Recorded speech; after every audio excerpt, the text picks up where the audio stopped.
Alors Pierre, les voilà ces fameux conteneurs? Eh oui, ils sont beaux, hein. Une vingtaine de parcs sont équipés pour le moment.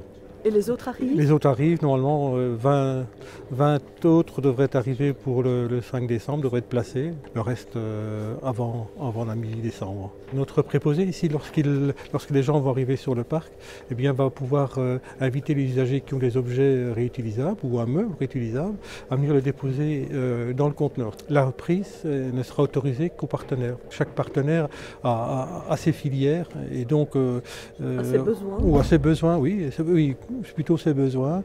Et donc, eh bien, ça pourra varier d'un partenaire à l'autre. Si je prends Entraide à Marche, elle ne veut que des jouets. Ces parcs à conteneurs-là, desservis par Entraide, seront également desservis par une autre association qui reprendra le reste. Ressourcerie Femme à l'Ardenne-Gaume, nous, on va récupérer tout ce qui peut se trouver dans une maison, du plus gros meuble au plus petit, la fourchette, le plus petit mobilier aussi. Alors nous, on a aujourd'hui 5 magasins de seconde main en collaboration avec d'autres entreprises d'économie sociale, Terre ASBL et l'entrepôt ASBL.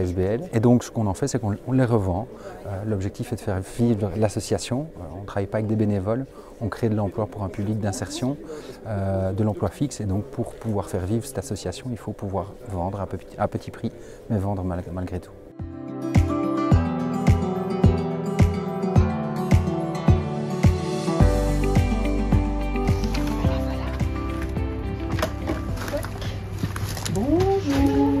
C'est l'armoire bleue, donc la donnerie solidaire de l'église. On a fait notre petit chemin depuis la petite armoire bleue symbolique qui est posée ici plus loin, qui a été installée dans la bibliothèque. Maintenant, c'est devenu un conteneur qui est aménagé comme un petit magasin, mais où les gens peuvent venir sans portefeuille. Donc, bonjour. Les lieux.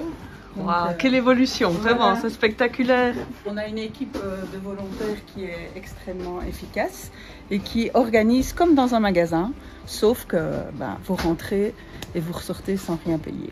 Si je prends ici au niveau des CPAS, on va se retrouver plutôt dans des petits objets, dans des bibelots, des petits meubles et pas des grands meubles. Mais si je vais vers une autre association, eh bien là, les grands meubles seront peut-être autorisés.